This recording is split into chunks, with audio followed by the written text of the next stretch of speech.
If you enjoy watching these videos, we're going to ask that you do something for us that would mean a lot to us and would help us out quite a bit. We're going to ask that you like this video, we're going to ask that you share this video, and we're also going to ask that you subscribe to the channel that you're watching.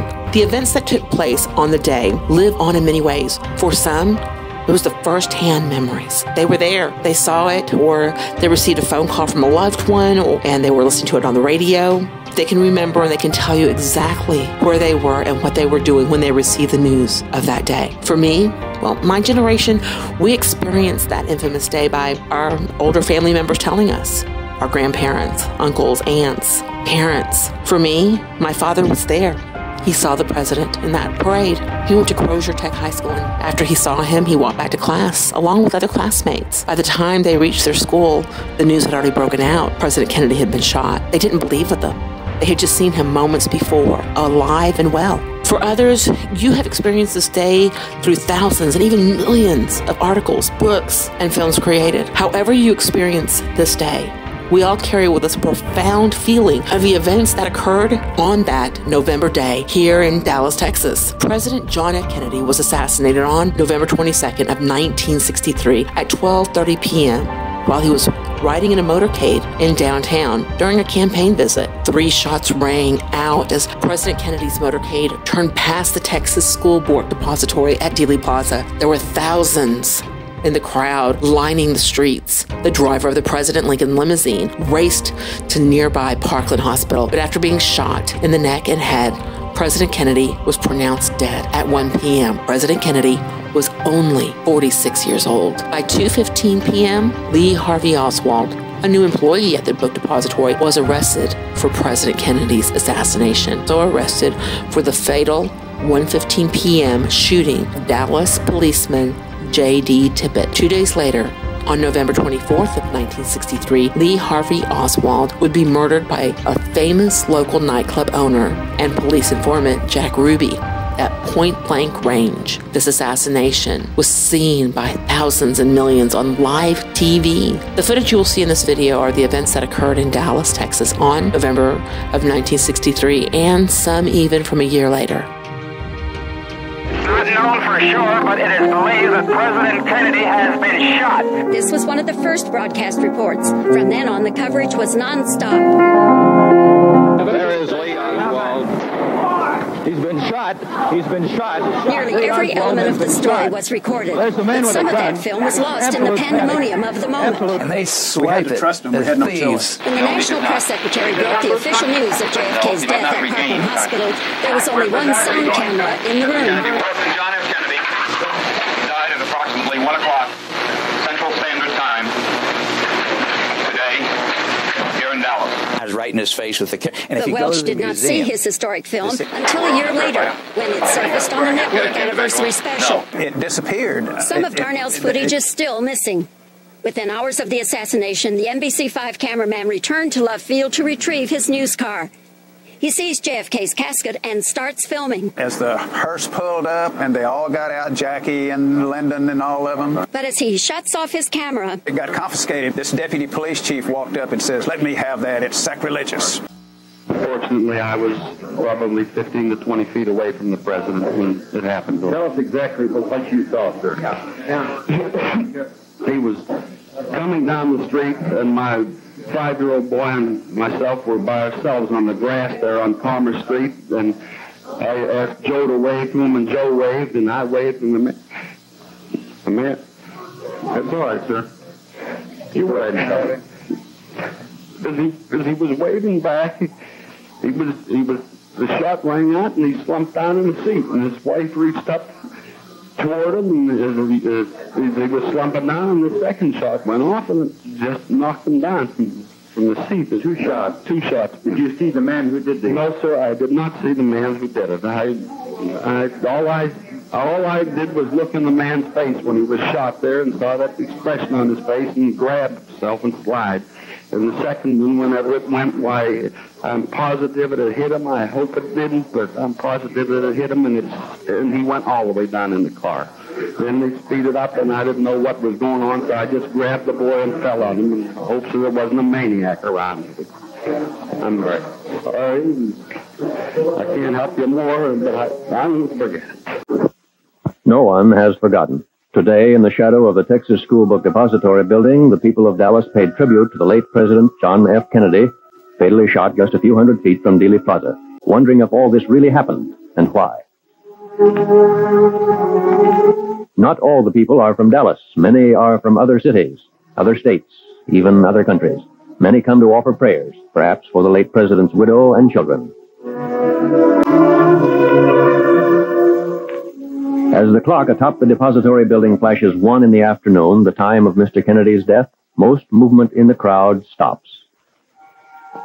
Mayor Johnson had called on all citizens of Dallas to pause at 1 o'clock for a moment of prayerful meditation. And we pray, O God our Father, that his death in some way will so inspire men and women around the world that they might rededicate themselves to the cause of liberty, justice, and freedom for all. Some of the mourners quietly pray, others cannot hold back the tears. Those who wish to make the trip to Parkland Hospital find a floral circlet marking that space which the hospital chillingly calls Trauma Room Number 1. It was here that the stricken president was rushed, and here that he was pronounced dead at 1 p.m. that day, despite the best efforts of the best physicians. There were 8 of them who served before the ordeal was over. They have not labored there since then without the vivid memories crowding in on them. Trauma Room Number 1 was not used today. The hospital administration ordered that, in deference to what happened a year ago, the room remain empty, except for some extreme emergency. Medically, Mr. Kennedy was dead when brought in, but the battle under the white light went on for most of half an hour when he became the 4th American president to succumb to an assassin's wounds. Most Dallas citizens observed the anniversary of the assassination by attending special church services. At the Sacred Heart Cathedral, a special pontifical mass is celebrated in memory of the slain 35th president. Mayor Johnson and several high-ranking non-Catholic clergymen attend the mass as special guests. It was the first time in the history of Dallas Catholicism that non-Catholic clergy attended such a mass as special guests. The mass celebrant is the Right Reverend Monsignor William F. O'Brien. Monsignor O'Brien comments on the death of President Kennedy, the first Catholic chief executive in the history of the nation. He says, "It seemed as if darkness came upon the earth during those 4 days. Pray God it will never happen again."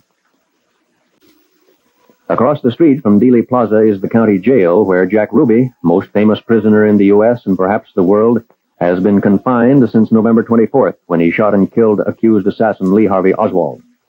Ruby, facing death in the electric chair, has tried to commit suicide 3 times in his cell. His attorneys say he is insane, torn with hallucinations, believing thousands of Jews are being killed for his deed. The depository building has become a shrine of infamy. Several 100,000 persons have gazed at the 6th-floor window from which the assassin killed the president and wounded Governor Connally.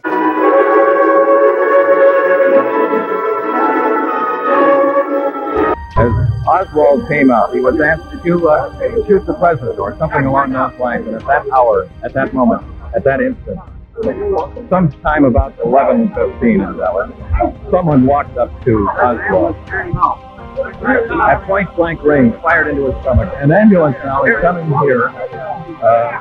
This will be the ambulance to take Lee Oswald to wherever he will receive medical treatment. It is almost unbelievable.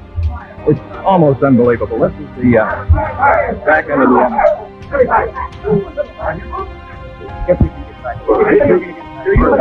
As far as I know, no. Do you have the man who fired? We have a man. Yes.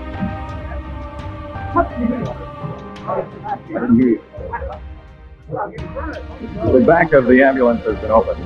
Police and detectives are now standing cordoned off. Here comes a squad car driving in from the north side of the Dallas police basement. Yes, you have one man, do you not? Yes. Yes, I didn't see it, but we've got the man, I think, hit it. Here he comes. Here's Oswald again. He is now lying very pale on a stretcher. He's being put into the ambulance head first. There's a group of detectives around the rear end of the ambulance. Now they have the problem that the ambulance is blocked by the armored car out on Commerce Street. The armored car, which was to take Lee Oswald to Dallas County Jail, now is blocking the exit of the ambulance, which is to take him to a hospital. Captain, where will he be taken? Captain, where will he be taken? I'm assuming Parkland Hospital. Parkland Hospital, the irony of ironies, the place where President John Kennedy died. The ambulance is leaving Dallas Police Headquarters. Dallas Police say they do have a man.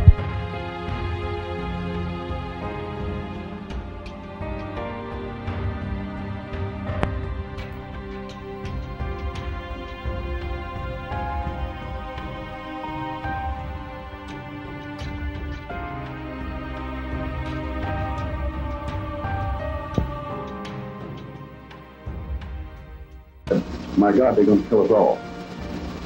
And then there was a third shot, and the president was hit again. And we thought then very seriously. I had still regained consciousness, but the president had slumped and Ms. Kennedy had left.